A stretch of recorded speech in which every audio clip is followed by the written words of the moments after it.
What's up, everybody? Good morning. Philly with Jon Marks on PHLY. As always, presented by Parks Casino. Bet Parks. Get over to the Bet Parks app right now and do not bet on the Philadelphia Eagles for anything this year. That would be my recommendation. What a game. What a game. What a game. Tyler and I both picked the Bucs to win yesterday. I don't think anybody saw that coming. Maybe we should have, but I didn't see that coming at all yesterday. I was predicting a close game, grinded out game, maybe an ugly game. The offense doesn't play particularly well, and they lose a close one. Or maybe the offense plays great, but the defense can't stop the Buccaneers. Either way, I didn't see that coming yesterday. And here's how I feel coming out and my initial thought. How do you get blown out, embarrassed like you did yesterday? Only how many games after you were on their home field and got embarrassed in a playoff game? You show up in your fourth regular season game and this is it? That's that? You start off giving up 255 yards and you don't have any yards. Literally, at one point in the second quarter yesterday, everybody's probably seen this by now. The Buccaneers had 255 yards. The Eagles had none. The Eagles had 0 yards. It was 24-0. 0 yards and 0 points. How do you come out? And this is for the coaches, the players that were there, the players that weren't there. How do you, after how you lost and how you ended last season, show up as lame as you did yesterday? It's not about how you lose the game, or it's not about losing the game. It's how you lose the game. And the Eagles lost the game after being outgained at 255 yards to none before they got things going a little bit. And they gave you a little bit of a sense like, hey, listen, maybe the game's not over. And I fell into the trap. I was like, oh, well, it's 24-10. They're not that far behind. They weren't winning yesterday's game. Before we dive into it as a whole, I don't understand the lack of urgency. I don't know why the Eagles seemed out of it from the start. I don't know. I don't understand.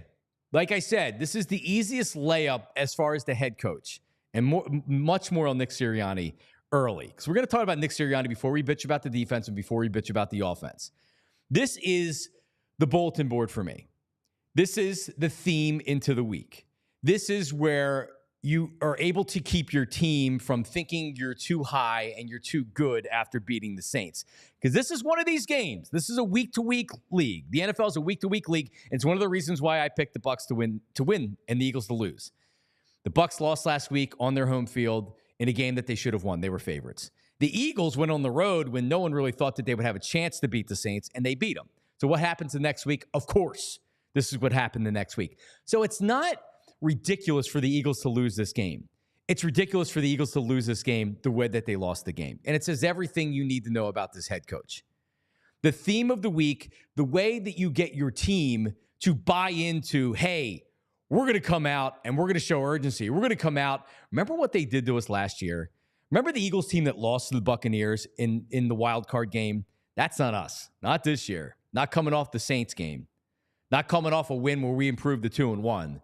That's how you stop that. No urgency. If you didn't know anything about the NFL, or you were an NFL fan and you said, you know what, I haven't really paid attention to what's going on in the last year or two, and you sat down and you watched that game yesterday, you would think the Tampa Bay Buccaneers were the Super Bowl contender. And you would think the Eagles were just a team. And I know they were missing some offensive players, some really, really good Pro Bowl offensive players. I understand that. So what? This is the NFL. That doesn't matter. To come out and get your ass kicked the way they got their ass kicked is embarrassing. All right? I put a lot of it on the head coach.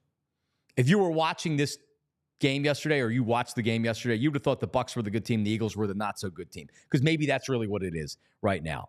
And when you're the CEO head coach, Nick Sirianni, you're the CEO. This ain't your offense. You're not calling plays. It's your job to get your team ready to come out and motivated on both sides of the ball. And that obviously didn't happen. And Nick is fortunate that he has a job this morning. He is. After the game was over, I was watching the game with my brother-in-law. He's in town from Vegas with my father-in-law. And is he going to get fired? He's not getting fired. Nick Sirianni's not going to get fired. Should he get fired? Yeah, I think it should be a strong consideration. I don't know how you lose the game like that. I don't. This wasn't just one of these games where it's like, you flush it and you move on. No, you don't flush this one. This one should burn. This one should be a remembrance later on in the season to continue to motivate you. But here's the problem. Does anybody really believe that that's what it's going to be?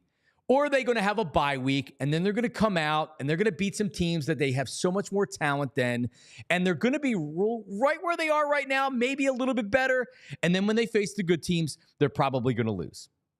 That's what I think this team is right now. I don't think they believe in the head coach. I certainly don't believe in the head coach. The offensive coordinator yesterday showed why he's an offensive coordinator, not a head coach. Kind of like, what were you thinking? Vic Fangio. Oh, Nick's going to save everything. Vic's going to save everything. No, he's not. They got their asses kicked, and they got their door blown off from the beginning. Now, I could also say, and I'll say it right now just to say it, it wasn't exactly an easy beginning of the season for the Eagles. You had Brazil.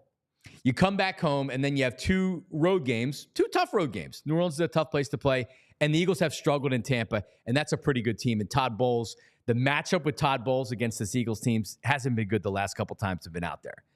And they embarrassed you like that? That's the way you come out after getting embarrassed in the playoffs? Man, it's an indictment of the head coach. The Eagles are now 12 straight games of losing the turnover battle. They were -2 yesterday, and it could have been worse because there was an interception that was called back because of a penalty. -2. Again, another notch against the head coach. What is the identity of this team right now? What do they do well? What is this team right now? It's just kind of a bunch of thrown. You have Jalen Hurts, you have A.J. Brown, you have Devontae Smith, you have Saquon Barkley, you have a defense which looked great last week, but looked terrible again yesterday. You have a team that's very easy to game plan against. Look at yesterday. Talk about out-coaching. Oh, my God. The Tampa Bay Buccaneers said, hey, here's what we're going to do. We're going to throw the ball quickly on offense. I think Bo Wolf had said yesterday on the postgame, it was like 1.6 or 1.7 seconds before the ball was released by Baker Mayfield. A lot of short passes. Keep it simple. Boom, bing, bang, boom, bang. Run in between it. Don't turn the ball over. It opens up some stuff over the top. Missed tackles and everything else. They made it look easy. But I want to start with the offense. Jalen Hurts was 1 for 7 with 7 yards on the Eagles' first 3 drives. There were overthrows. There were underthrows. There were sacks. He held the ball too long. He was strip sacked at one point during the game. I think I actually called it. We sensed when it was coming. The interception that got called back was also one of these moments where it's like, well, they're behind by a lot of points now. Now, boom, he's going to throw an interception. And he did right on cue. They come out, the Buccaneers score on the opening drive. Marched right down the field. Eagles go 3 and out. First play, there was no open receiver, I guess. Hurts rolls out to his right. And Barkley got behind the defensive back. With defensive backs. If it's an accurate throw and he gets them, it could be a touchdown. At the very least, it's 25 or 30 yards. And he threw a duck. Boom. Out of bounds. Nothing. So then you run on second down, 3 yards, and then it's a 7-yard pass to Goddard on third down. So that's your first drive, punt. Bucs get the ball, boom, march down for a touchdown. Now it's 14-0. And this isn't the offense's fault that you're down 14-0.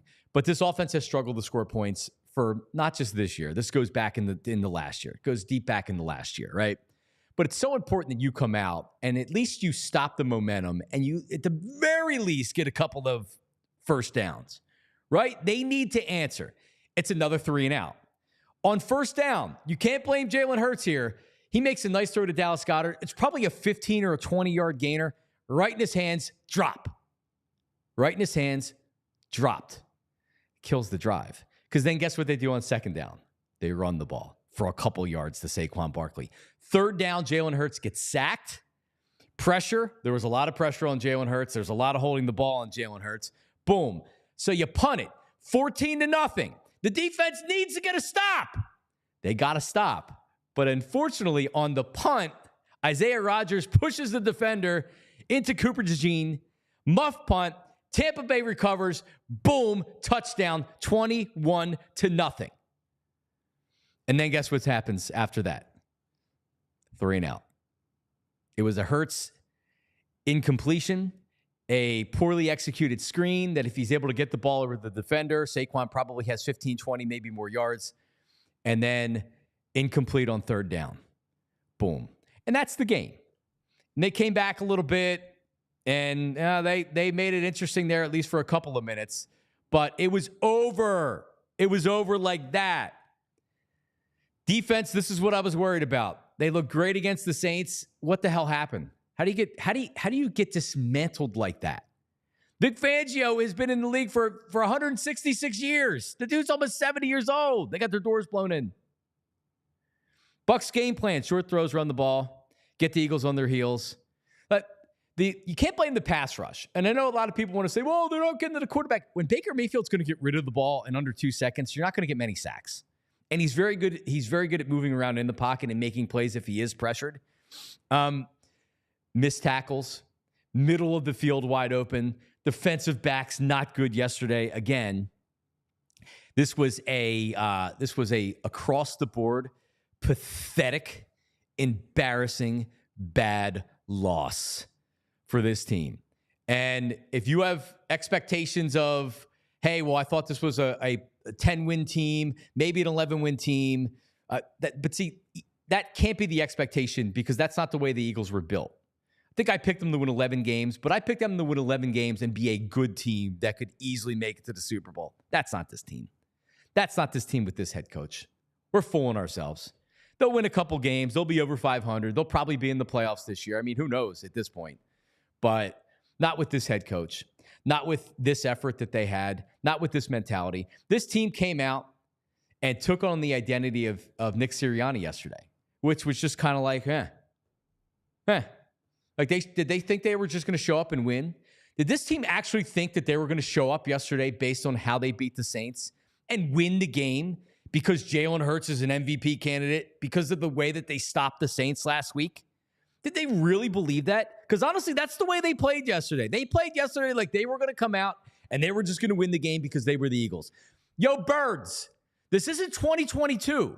This isn't the 2022 Eagles. That's long in the rear view. You come out and you play like this against a mediocre team, you're going to lose. And man, they got their ass kicked yesterday because that's a pretty good Tampa Bay team. Just an overall, I'm stunned that they lost the way they did yesterday. Absolutely stunned. Sickened, really. Sickened.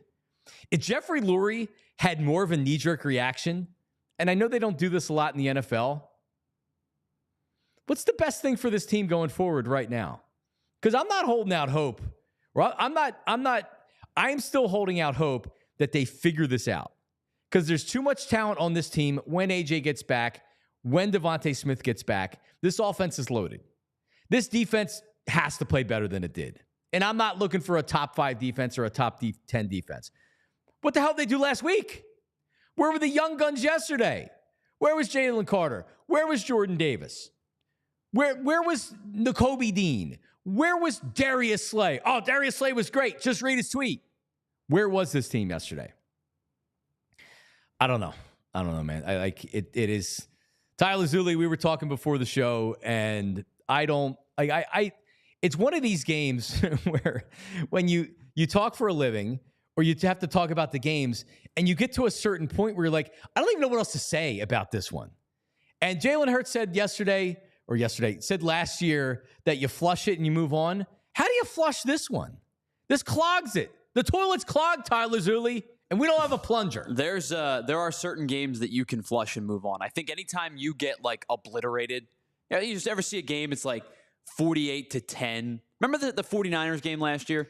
Before take hindsight out, before we knew everything what it was going to be. Remember the 49ers game? I was so ready to just be like, move on. Hey, man, 49ers, they came into town. They crushed you. Flush it and move on. Because sometimes when you just get your butt kicked like that, it's kind of like when a baseball team loses like 12-1. Oh, whatever, right? It's one game, move on, and you can regroup.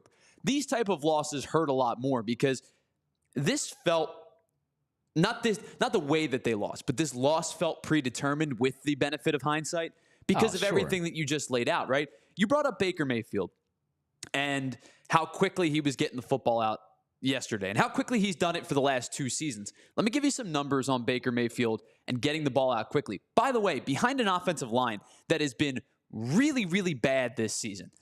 He has been blitzed 42 times this year, which is the most amongst the starting quarterbacks in the NFL. You know why? Because his offensive line is playing like crap. Makeshift is what they call offensive lines like that. Baker Mayfield this season is 3rd in pocket time. And what pocket time is the time between the snap and him either getting the football out of his hands or pressure starting. He is 1.4 second pocket time. So what did they do? They got the ball out quickly. Chris Godwin, we talked about, is a matchup problem. Mike Evans was a matchup problem, but it wasn't just those 2 guys. You got beat a handful of times by Sterling Shepard. Yes. Sterling Shepard? I forgot he was a Buck. There was a series of plays in the second half where the Eagles were getting crushed by Sean Tucker, the 3rd running back on the Buccaneers in the Buccaneers running group. So take it back to last year for a second. Baker Mayfield was 9th. Now PFF, you can say whatever you want about PFF's grade system, but Baker Mayfield was 9th in passing grade when he got the ball out of his hands in under 2.5 seconds. He had a 78.4 out of 100. This has been the Bucs offense MO for 2 seasons now. And credit to them. It's worked, right? Because Baker Mayfield has elevated his career to places he's never been before. He's in a system that works for him. He's got skill position players around him. He's got a head coach who knows what he's doing. They've done a really nice job. And so kudos to them for cultivating a scheme that works for Baker Mayfield and helps your team get better. But you knew going into this game that Baker Mayfield was going to be a guy that gets the ball out of his hands quickly. You got no pressure on him. And your secondary, which was, I thought, really, really good against New Orleans, was really, really not good against Tampa Bay this weekend. Really, really not good. And by the way, has anybody ever asked you how you doing and you ask how much time you got? Because you got a plethora of things that are just going on in life. Yeah. How much time you got to break this game down? John, we need a 4-hour radio show for this. Well, you know what? I'm fine. We don't have a plunger, and I ain't flushing it, and it's the bye week. How about that? So that deuce is going to sit in the toilet for 2 weeks. And this is not a good time to be playing the way that they're playing. Sometimes you like the early bye. Sometimes you don't like the early bye. Normally, I like to have the bye week right in the middle. I don't know if this is a good time for a bye. I don't think guys are going to respond to Nick Sirianni. I just don't. I don't think they believe in him as a head coach. Would you?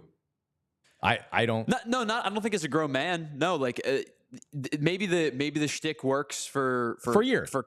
Well, I was even going to say for college kids, right? Like you can do the rah-rah thing with college kids or high school players. It makes sense. I don't think grown men making grown men money.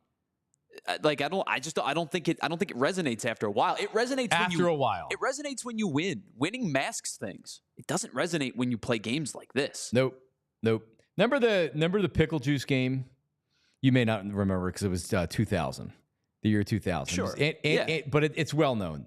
Andy Reid, second year. I was feeling good about the team because of the way they ended 1999. But probably under the radar when it comes to the NFL. And it's really, really hot in Dallas. And they have the idea, I guess it was Rick Burkhalter, hey, it's going to be really hot. So we're going to drink pickle juice. It has electrolytes, blah, blah, blah, blah. It probably really had a placebo effect more than anything. But it became the pickle juice game. What's this, like Mike's special stuff from Space Jam? It is something to rally around. Like, hey, by the way, guys, it's going to be really, really hot, and we need to be prepared for that. It was really, really hot in Tampa Bay, and one team looked like they were ready for it, and the other team looked like they weren't ready for it. Tampa's used to playing in those games. Tom Brady talked about it on the broadcast where it was like, you have to find shade, you have to know how to handle it and everything else, blah, blah, blah. So the Eagles have played down there enough, But like that's something that you have to prepare for, and you have to be saying all week, guys, it's going to be hot. Guys, it's going to be hot. Like, how are you preparing your team? How are you getting ready to be ready for a game? This team doesn't score in the first quarter. And if your defense can't stop the Buccaneers, it's the game. Your team doesn't score in the first quarter. So what are you doing? You're coming out, 1st and 10, shotgun, incomplete. Run the ball on 2nd down, 3rd and long. Completion, not enough for a 1st down. Boom. Like, and that's the Eagles' offense. What's the scripted first 15 plays? Like, is there any creativity in the offense, or is it just like, all right, well, here's a play we're going to try or whatever? It's just a listless performance by this team, and they suck.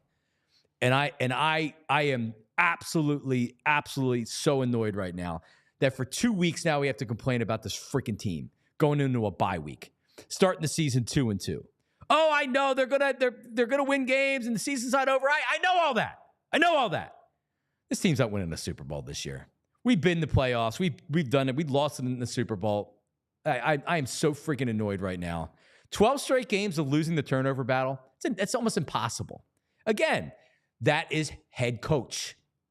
When you commit a lot of penalties and you turn the ball over a lot, that is the head coach. It's amazing they were able to win games losing the turnover battle 12 straight games. Well, and it segues, and that's the thing is like you start with the head coach. And people are going to go, well, the quarterback was bad. Yes, the quarterback was bad. You start with the quarterback.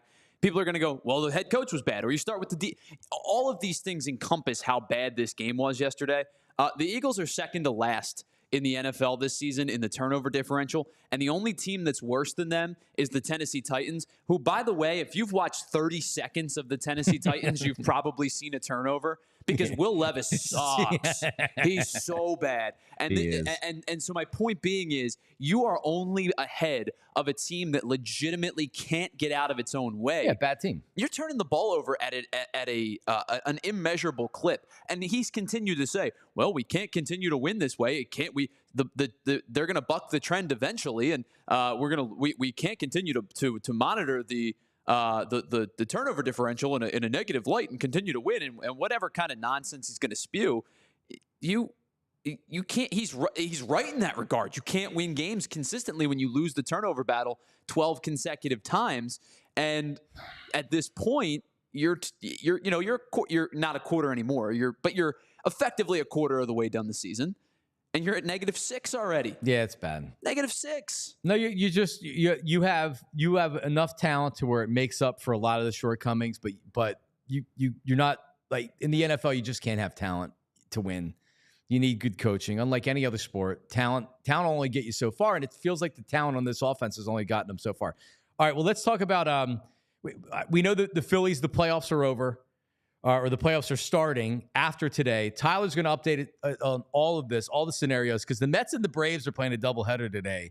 And depending on what happens in that game will determine the rest of the NL playoffs and who the Phillies will or could be playing in their first round. So that's coming up. We'll do that a little bit later on in the show.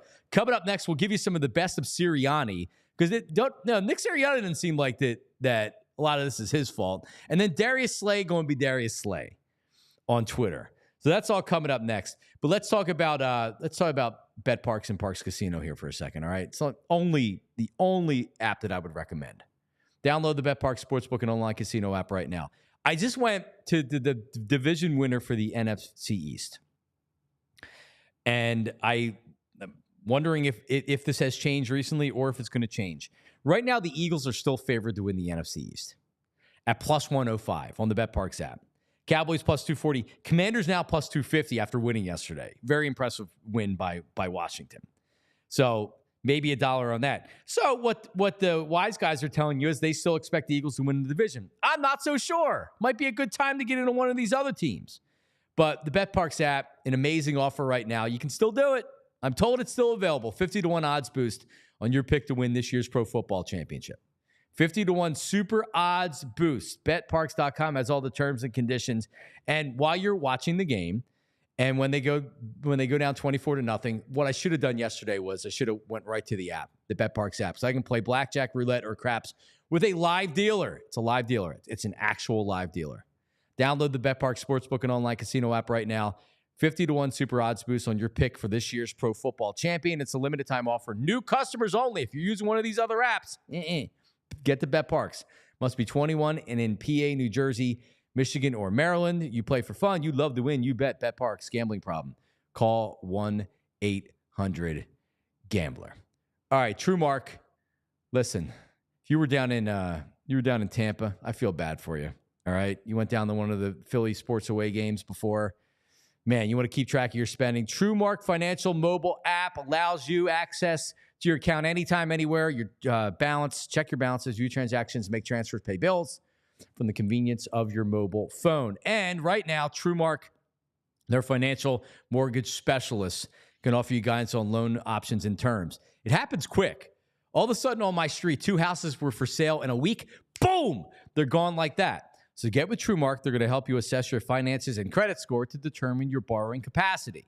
Housing market's open back up. Get in there. You can save for a down payment and budget for closing costs. TrueMark Financial is federally insured by the NCUA. It is an equal opportunity lender. For more info, visit TrueMark.com/PHYITY. PHYITY. All right. So, like you had said this, Tyler, and I agree with you. Like a lot of times when you're like, you watch a game and you're like, all right, well, I got my knife out. Who am I shanking first? Who am I stabbing first? Today it feels like the head coach. Tomorrow's probably going to be a lot of Jalen Hurts because he has, and I know on Friday because I put the promo out on our social medias. I'd said that you can not only win with Jalen Hurts, you can win because of Jalen Hurts. That's a projection. That's something that I'm expecting to see Jalen Hurts do this year. That's not something that he's been doing. Jalen Hurts hasn't played well, and he hasn't played well deep into last season. So the longer you get away from the epic collapse of last year, which, by the way, was one of the worst collapses in Philadelphia sports history, maybe the worst of the modern day, the more that he comes out and he looks very average, the more you start to wonder, well, maybe this guy just kind of is what he is, right? The league made an adjustment. And he can make plays. Like, he can play well during the course of a game. There's a lot of quarterbacks that could do that. But Andy Dalton also can do that. I put this question out on Twitter on Sunday because I was reading something. Kurt Warner was talking about how great Andy Dalton was. And Andy Dalton, because he's so steady, but he kind of lacks the high ceiling upside, he should be a starter in this league. He's one of the top 32 quarterbacks in this league, but he's been relegated to a backup role because of the lack of high-end success he's had as a starter. And I don't disagree that he's one of the top 32 quarterbacks in the NFL. The problem is that's not saying a lot in 2024. If Andy Dalton was the quarterback of the Eagles right now, what would the Eagles' record be? They wouldn't be 4-0, that's for sure. They weren't winning that game yesterday, and Andy Dalton's not winning that game yesterday. But if Andy Dalton's the Eagles' quarterback, starting quarterback with the same team, minimum, they're 2-2, and probably they're 3-1. They probably win their first 3 games. Andy Dalton takes every layup you give him. Andy Dalton's going to make safe throws. Andy Dalton can see guys that are open. Andy Dalton can't make big plays, but he's a smart quarterback. And then by week 10, week 11, the league's like, all right, well, here's how we defend Andy Dalton, and then you get shut down and you start to suck, right? But like so far, Jalen Hurts has not been good. He continues to lead the league in turnovers. He had another bad interception yesterday that got negated by a penalty. So, like, Jalen Hurts needs to step up. So, yeah, my shank sharpened, but it's probably going to be more for Jalen Hurts yesterday. So Tyler, let me ask you, if the Eagles are quarterbacked by Andy Dalton right now, what's their record through 4 games? It's a tough question to parse because I think that no matter who was the quarterback of the Eagles, they probably should have won against the Falcons in week 2. I don't know if any of the outcomes change other than that game. 3-1 or 2-2? Probably 3-1, but I think they should be 3-1 with Jalen Hurts too. Right. Because there were things that were done in that game that, they should have won that game. There's no question in my mind. I think that, but you're not losing any games with that. In that transition of these 4 games, you wouldn't be losing any extra games. You're not 1-3. You talk, like you said, you talked about Jalen Hurts as a guy that can win at his peak, can win games because of Jalen Hurts. I don't think Andy Dalton can ever be that guy. I don't think he's ever going to be that guy. It's no disrespect to the guy. Just his, as you talked about, his ceiling is lower than Jalen Hurts' ceiling. But is the floor higher? For a Sam Darnold type quarterback? You would think no heading into the season, and through 4 games, it's been a little bit different. Like Sam Darnold, for example, has played some really, really good football this year. Yes. Found a really good rhythm in Minnesota. Heading into the year, no one would have said, hey, man, Sam Darnold's going to have his team at 4-0, and Jalen Hurts is going to be 2-2 and look like crap. Jalen Hurts has not played well. There's no question in my mind Jalen Hurts has not played well. The decision-making has been poor. I think that there are a couple of throws that you brought up, the one to Barkley. There's a couple of throws that need to come back because he makes those throws, and you may have a different outcome on a specific drive. I don't think the number changes too much. If the comp it's fair. It's fair to say because Hurts is playing poorly, but I don't think the record changes too much in any direction. There's no change. It's probably 3-1 is what I'm. I agree with you. It's probably 3-1, or at the worst, it's 2-2. The point is, Andy Dalton's a game manager. You don't pay $250 million to a guy that's a game manager. He's supposed to be a force multiplier. He's not doing it. Not doing it. I'm tired of seeing him rolling out. Tired of seeing him holding the ball. He holds the ball way too long. He doesn't have good pocket presence. He's got to know when to get the ball out. That strip sack, all right. He probably held the ball too long. That strip sack annoyed me because there were 2 waves of pass rush on that play. The second one was the strip sack he got to him. He did a really nice job of evading wave 1. If you notice, he sidestepped and then stepped up into the pocket, did a really nice job of extending the play. That very moment, you could see he was looking downfield. He was trying to make a big play. That very moment, hindsight, of course, being, again, 2020, he probably should have just eaten the play and fallen down. Now, you're never gotten rid of it, or ran out of the pocket. The problem is they don't give him running up the middle anymore, so he doesn't know what to do. You're never going to, as a quarterback, I don't think you're just going to give up on a play inside the pocket, right? If you roll and you got nothing, you chuck it out of bounds, it is what it is. You're never going to give up a play within the pocket, I don't think. But that decision, it was a really nice play that was compounded by a really stupid decision to continue to try to look all the way downfield. He should not have fumbled that ball. No, you can't. You have to have better pocket presence to know you've been holding it too long as it is. And there were too many bodies that were in there. But you're right. He was able to evade the first wave of pressure because he was pressured. Offensive line, we had said it on Friday. And it looked like Lane Johnson was going to play there for a while. Fred Johnson, nice story. It's awesome that he's made an NFL career. But that's not Lane Johnson out there. Todd Bowles is a very good defensive coach. So guess what he's going to try to do? He's going to try to expose the offensive line when their best lineman is out. Jordan Mailata wasn't good yesterday. They weren't running the ball, and it's hard to run the ball when you're behind 21-0.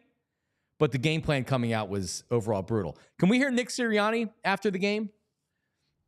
This guy, it's gotten to a point where when your team's winning, the Nick Sirianni you can kind of laugh at him, or it's like, Nick, and then when you're losing, you just don't want to hear anything he has to say. Here's Nick Sirianni after the game yesterday. Yeah, we had 9 plays. You had 9 plays, and 3 of them are third downs. So now, he had 2 carries on 6 plays. That's the way football. When you go 3 and out, that no one's going to have any touches. Nobody's going to have any catches. We weren't sustaining drives. That's another. We can say what about the defense, but we weren't sustaining drives on offense. And so they were on the field a lot early on and a lot of plays. But I think if you see the flow of the game, you understand why that happened. But obviously we want him to get the touches of the ball, but when you don't sustain drives, then you're not going to be able to. Right, but part of sustaining drives is what was your plan coming out? Was there a plan? Did you just have a couple of plays that you were going to call? You're out, you're without A.J. Brown, you're without Devontae Smith. So really your two, would you say only offensive players? Right? Saquon Barkley, Dallas Goedert. Saquon Barkley's a beast. anybody that questioned whether Saquon Barkley was cooked or wasn't in his prime still, and oh, look what he's done with the Giants the last couple of years. I don't hear anybody saying that anymore. Saquon Barkley is very much still that running back in his prime. He's your best offensive weapon, especially now. And I mean, I get it. You go 3 and out, it's hard to pile up carries with him. And then you're behind 21-0. Now you're more or less desperation. You're throwing the ball every time. But like, why wouldn't you have had him as a major part of your game plan coming out? Are you scripting your first couple drives? Do you have a game plan of, hey, we're going to Saquon early and often? Or are you saying that's what they're probably expecting, so we're going to do something different? I don't really know if they knew what they were doing yesterday. It's just like, shotgun, hike. Well, let me throw over here. Nobody's open. There's just vanilla. Blah. I don't. And now when I watch the post-game press conferences, I'm just like, I'm out. I'm out on this guy. I'm out. Well, and here's the thing, too. You bring up Barkley being clearly your best player, not only in yesterday's game, but seemingly your best offensive player throughout the course of the first 4 weeks of the season. The burst is there. The quickness, the cuts, they're all there. On top of only getting the 2 touches, and I get it, to a sense, it is fair to say, hey, we had 9 plays and blah, blah, blah. We were behind the sticks, and it's hard to run the ball on 3rd and 7, and it's a passing league, and you could say all that. And to an extent, maybe that's fine.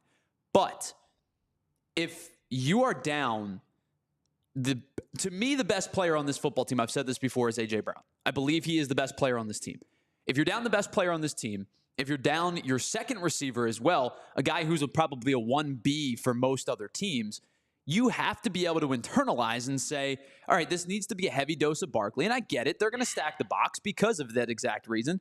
But the malpractice of not getting him the ball early, paired with the fact they come out of the half and he busts a big run. I think he goes for what, 59 yards he goes. And immediate now, you're going to say, he's winded. He ran for 60 yards. He's out. Immediately, Kenny Gainwell checks into the game. Now, they scored a touchdown on that drive, so maybe all's forgiven. But immediately, Kenny Gainwell checks into the game, and you go, I get it. Like, they don't have a second back. Run. I get it. But in that regard, I think you almost, I'm not saying go hurry up, right? 60 yards down the field is tough to hurry up to. But what I'm saying is, like, you just put them on your heels. I think that you have an opportunity to exploit a defense that's now on its heels with a running back that, sure, is probably pretty winded. 60 yards is a long run, but he's Saquon Barkley. And again, they scored. So I guess all is forgiven in the end. But I think just the decision-making and the usage of the guy who is your best player at the time and probably has been your best offensive weapon for the first 4 games of the year, it at times just doesn't make sense to me. Predictable. Incomplete first down, run on second down, incomplete on third down.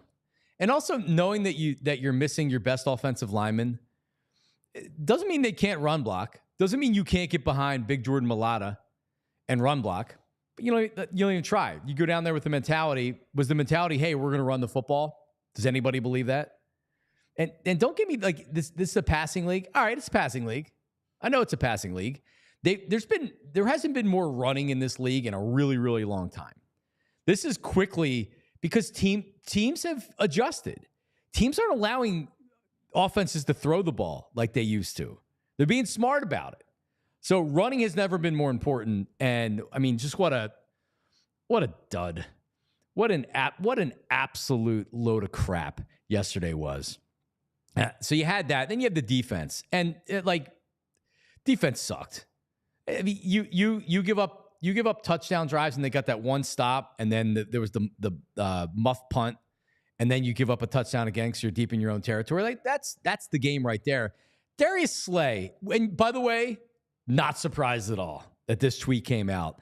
5:23 p.m. I think is the timestamp. He deleted it. Do we have it there, Tyler? I saw Crossing Broad. Once you put a tweet out, people are going to make sure they have record of it. You can delete it all you want. There it is. 5:23 or whatever it says. We're close to there. I'm blind. When you talk bad about me, don't forget to mention the greatness. Yes, that's Tyler. I don't know about you, but definitely about an hour after the game was over, I was definitely thinking about all those things that Darius Slay writes right there. If you're listening on our audio portion, he had just given a bunch of his lifetime stats and how he's so good. That's the mentality of Darius Slay. I am so sick of Darius Slay. And he's a good player still. Not a great player. He's a good player still. It was a good trade by Howie Roseman. It was a good trade. He's a good player. That was a really good trade. Yeah, it's a good trade. There's no doubt about it. I just think that you're probably on the back burner now, which is time catches up to everybody, right? It's not your fault. It's nobody's fault. Time catches up to everybody. He can still play. He can still play well enough. It's just that if he's one of your veteran presence on this team, that's a problem. That's a really tone deaf tweet. An hour after your team just got crushed. He's as tone deaf as any player I've ever seen in this city, especially when it comes to social media. Okay, he goes, go in and look at your mentions, Darius. Let me give you a hint of what you're going to see, bro. Oh my God, unbelievable! This dude. I'm like, something needs to change. That's not just the players on the team. They're younger on defense. They're trying to build on defense. Anybody that thought that this team was going to be as good as they were against the Saints last week, every week this year, it just wasn't going to happen. Well, and that's why you and I both picked the Bucs to win this game. But I think we used words like, a dirty game and a kind of, 24 to 23, gross, like turnovers, just a slog type of game. Yep. I don't think either of us expected this team to go out and get just annihilated. I mean, and that's where it's where like all of this builds up, right? Your quarterback and your offense stink. They go off the field. Your defense lets them go 79 yards down the field. Your quarterback comes back on the field and your offense stinks. And your defense lets them go 80 yards down the field. So, like, where is the blame to be placed today and throughout this week? Everybody. Yep. Everybody. When they say complimentary football, like, oh, we play good they definitely played complimentary football yesterday. Bad. But then, like, real fast, because we got to talk about some things here. Like, they don't have a second running back. And if they're not going to run the ball with the first running back, that's fine. But wouldn't it nice to have a weapon of somebody that's not Saquon Barkley? Kenny Gainwell, I don't get the infatuation with Kenny Gainwell. I'm sure he's a nice fellow. Well, I will ask you this. How many teams have a legitimate two? Like a legitimate two? I would like, I mean, especially with this team, considering that Saquon Barkley has an injury history and that really they're at their best when their bread and butter is running the ball. They should have a better number two, because if Saquon goes down, they're cooked. I don't disagree with you. So what I'm asking is, like, I look around the league and I think about, like, is it like a Tyler Algiers is a legit two, right? The Buccaneers have a better 1-2 punch because of their two. Because I think Irving is about to leap White. He and sure White's is. He's a better dynamic. Two. Yeah. But you know what I'm saying? So, like, there are some teams with some twos, don't get me wrong. Like, when Jonathan Brooks comes back, the Panthers all of a sudden have two good running backs and Miles Sanders still sitting around. I'm not sure how many, if we were to go team by team, and it would take, like, an hour to do that, how many teams truly have a bona fide two? It's a good question, but then why draft Will Shipley? If you tell me a rookie running back can't come out and can't contribute at all, it's unbelievable.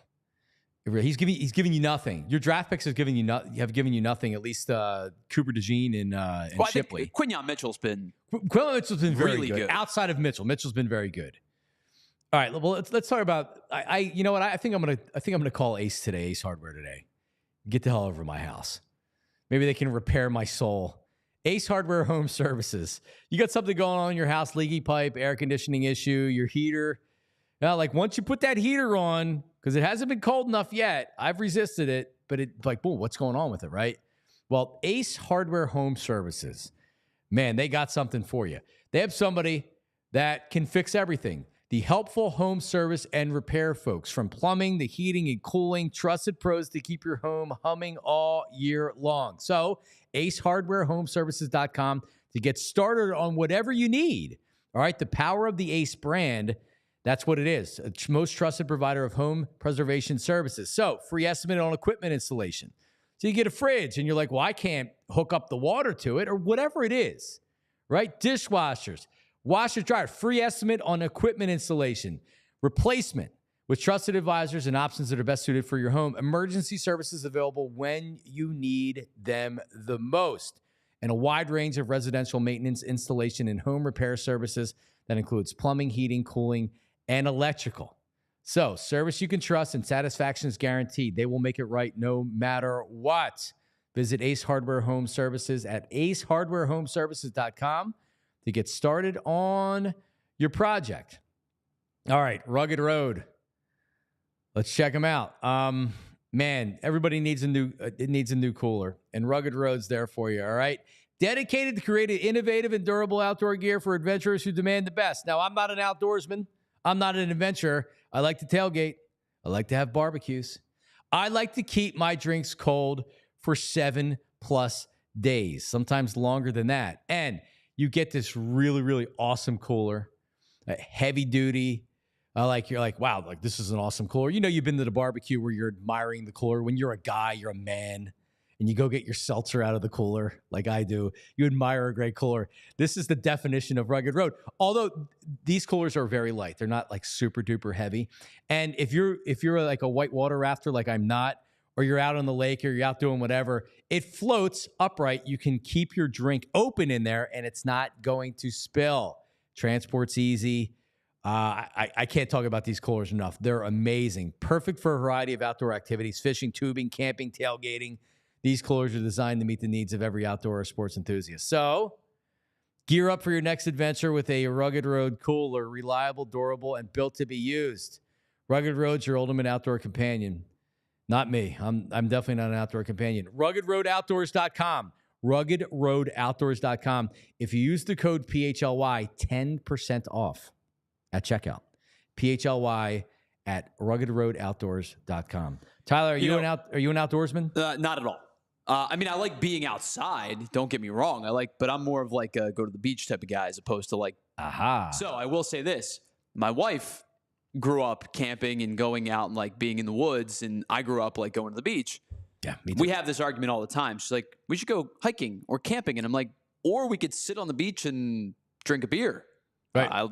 That one I'm good at. I'm a poolsman too. I like to go to the pool. For sure. I'm a beach guy. This is perfect for the beach and the pool. By the way, I may have to take back what I said about the running back 2 situation. I'm looking at a lot of teams' depth charts. There are quite a few running back 2s that I would take over the Eagles situation. Quite a few. The Eagles suck. Well, just like the Kenny Gainwell experiment. If you want him on your roster, fine. You use as a 3rd-round draft pick for Shipley. Like, come on, man. The running back position. It's when the Eagles struggle at something. The Eagles struggle at something. They can draft offensive linemen. They can develop offensive linemen. Devontae Smith was a good wide receiver draft pick. Before that, they can't draft and develop wide receivers, right? Like normally they can get a couple of ends. They can't draft a corner. They can't draft a running back. They've been able to draft a running back for years. All right, so like, listen, I'm gonna complain about the Eagles. I'm gonna be miserable with the Eagles for at least the next couple of days. Sorry, what's her name from The Athletic? Diana Rossini. Sorry, Diana Rossini. Your husband's an Eagles fan. He gets mad after losses. So do I. So expect more of this week. The Phillies are in the playoffs. They got to win to end the season yesterday. But now everything's all like, all right, so who are they playing? When do they play?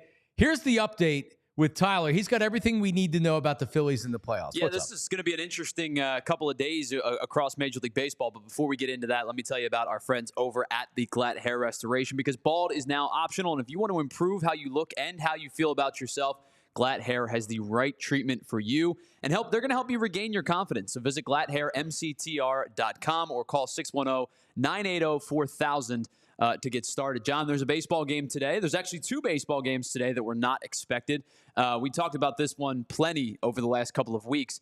The New York Mets and the Atlanta Braves are about to play a doubleheader today to determine who, if both, none go. Well, not none. None's not an option anymore. But if one or both of them end up going to the NL Wild Card Round. So here's the scenario in which the NL playoff is determined. If the Atlanta Braves win one game, they will be the 5 seed, and the New York Mets will be the 6 seed. So a split gets both of these teams in. A Braves sweep today makes the Braves the 5 seed and the Diamondbacks the 6 seed. So the Braves can't be the 6. They can only be the 5 or miss the playoffs. A Mets sweep is the only way in which they get the 5 seed. They would then be the 5 seed, and the Diamondbacks would get the 6 seed as well. If the Braves sweep, the Mets are out. If the Mets sweep, the Braves are out. If it's a split, the D-backs are out. The Diamondbacks are out. Correct. Really, really good way of condensing that. So the question that I have for you, John, is if you win game 1, if you're the well, I guess really either. I mean, I know you're still playing for seeding, but if you win game 1, is there any kind of precedent to worry about game 2? No. If you, let's say the Braves win game 1, I am not putting anybody that I plan on using in the playoffs. When do the playoffs start? Tuesday? Tomorrow. Next day. Yeah, tomorrow. Right, so you're not going to throw a starting pitcher out there. If you lose that first game, now you got to worry about it. Sure. So if I win the first game, this is going to be a split. And if you're the 5 seed, if you're the 5 seed, you have to go to San Diego. So you got to go across the country to get to your next game. From the East Coast. If you're the 6 seed, I mean, you're still going on the road. You're still going to Milwaukee. It's still not right around the corner, but it's a little bit more feasible. But you're right. I think if you win game 1, like I would be throwing can my bullpen catcher pitch? Can I call somebody up like on a taxi squad? Well, this is where Taijuan Walker starts. Yeah, pretty much. If you get the Walker, Tyler Phillips, Kobe Allard experience, and that means a loss. Absolutely. So I know that they will not do this, but of course the jokes start to circulate. What happens if each team just says, we're good. We'll forfeit game 1, you forfeit game 2. I think that's what they're going to do. You're not like you can't forfeit, right? I mean, it's just not whoever how that wins works. Whoever wins game 1 will not win game 2. I'm telling you, I'm going to go to the BetParks app and I'm taking out of my kids' savings and I'm going to bet it on whoever lost game 1 is going to win game 2. Yes. Both teams make the playoffs, is what you're saying. Both teams make the playoffs. Like if you win game 1, it doesn't matter. You're done. Especially if the Braves win, because then they're in.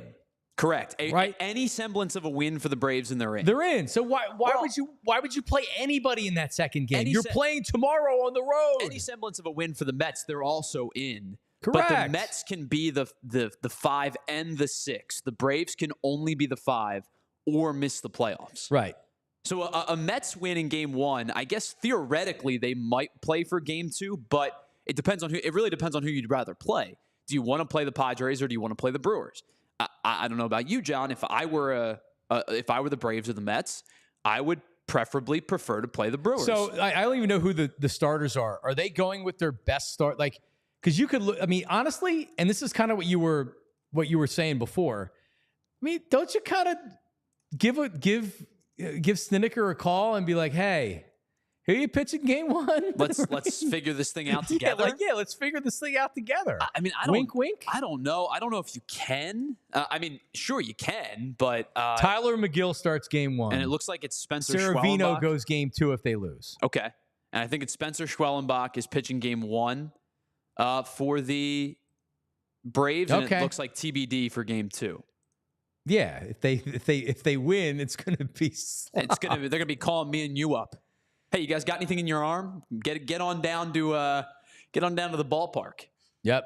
So the Phillies will play either the Mets or the Diamondbacks or the Brewers. So the Brewers are going to play the Mets or the Diamondbacks.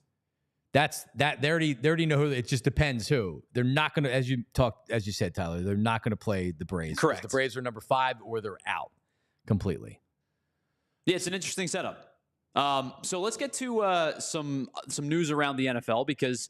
Our old friend, Doug Pederson, is Dougie. He's having a little bit of a difficult time down in Jacksonville. The Jags have now fallen to 0-4 after a loss to the Houston Texans yesterday. We have 2 cuts from Doug Pederson. The first is about his job security. They asked him about how does he feel about 0-4. Does he have any kind of worries about his job? Doug kind of got like old Eagles, old school Doug. Towards the end of his tenure. He was not too pleased with the question, but the question was, how do you feel about your job security? Effectively, how do you feel about your job security? This is Doug Pederson on that answer. My status? I've been only 4 stars. I mean, no. I mean, it's kind of a strange question, but okay. Kind of a strange question, dude. You're 0-4. Your team collapsed down the stretch last year. It's not a strange question. Yeah, here's you how might you lose answer your job. Here's how you answer that question. You say, Listen, you come about job security or anything like that. I'm trying to win a football game. And right now we're 0-4, so anybody should be worried about their job if they're 0-4. I mean, that's it. Answer. That's it. It's a strange question. It's not a strange question, dude. You could be fired. You're 0-4. You're 0-4. And by the way, like Trevor Lawrence stinks, right? Like and he throws the team under a bus. I know that's the next one that you have. I like Doug too, but this is exactly what you saw from him when things went bad in Philly. It went bad quick, and he struggled with press conferences. He got really catty. Man, but really catty. If you remember, Brett Favre, like more or less said Nick Foles is better than Carson Wentz, and I would have kept Nick Foles. And they asked Doug about it in a press conference, and instead of saying Brett can have his opinion, Carson Wentz is my quarterback, Carson Wentz is my guy. You ask Brett that question. I don't know what Brett's talking about. He's my guy. Instead, he said, well, he's entitled to his opinion. And he couldn't answer any questions. Doug. All right, so here's more. You have more Doug here for us? Yeah, we do. So now we get a follow-up. Now, I don't know which order these questions were asked. They're two separate clips, but we get a follow-up for our show at least. Doug Pederson talking about play calling, and somebody asked him, basically, are you going to take the headset back? And this becomes really the first time this season that we kind of get a glimpse into Doug Pederson's setup for Jacksonville. And I was curious because I saw this, and he said, are you going to take the headset back? And I went, whoa. Does that mean what we think it means? Here's what he was asked. Just change this thing up. For what? I thought he called a great game. We as coaches, we can't go out there and make the plays, right? It's a two-way street. So, you guys can sit here and point the finger all you want, and that's fine. Point it right at me. I can take it. Okay? Giving off I'm a man, I'm 40 vibes. Whatever you want to ask me, say, whatever, right? Go ahead. You did tell us at your introductory news conference a couple of years ago, if it's not working, if it's not in rhythm, whether it's your plays or not, that you hand off the play caller. Is it just one of those, maybe it's just a voice, a confidence? You guys were cooking when you were doing it. It looked like in 22. Yeah, sure. Okay, I'll take it into consideration. By the way, that comes from Jacksonville 1010 XL and 92.5 FM. John, did you get the same thought I did? Well, it's the first time he's acknowledged that he's not calling plays. And Press Taylor, old buddy from here, his old buddy from here, is calling plays. He's never acknowledged it before. So anyway, Doug's in big trouble. Big trouble. He's in big trouble. It's amazing. He went right down there and had an immediately positive impact. And when it went south, it went south. I don't know what it is. But I used to, before Doug, when things went wrong, it was like every week.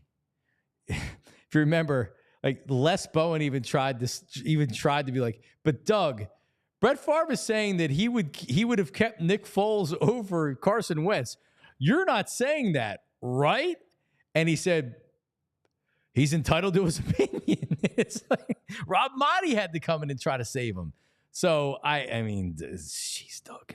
I used to sing a song, and my co-host didn't like it, but I would sing it was to the Thong song by Cisco. It'd be, let me hear from Doug, baby, Doug, and then we would play a cut from I see Doug. why your coworker didn't like it. I get it.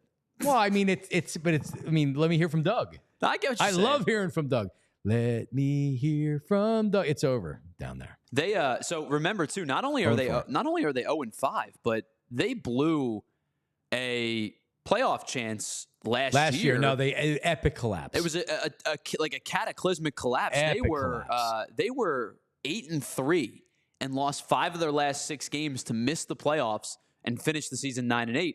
And the Houston Texans ended up winning the division out of it. They looked like everything was just going right for them. They weren't winning those. They were winning some close games, but they beat Atlanta by 3 scores. They beat Buffalo by 5. They beat the Colts by 17. Like, they were winning games pretty big and winning their division games. And then all of a sudden, it came to fell apart. A mess. Washington Commanders are 3-1. They kicked the Arizona Cardinals' ass yesterday. Jaden Daniels is real. He's the truth. Kick and play. Not turning the ball over. Completion percentage is through the roof. Running the ball. He threw a pick yesterday. I didn't see if it was his fault or not, but anyway, yeah, like they're good.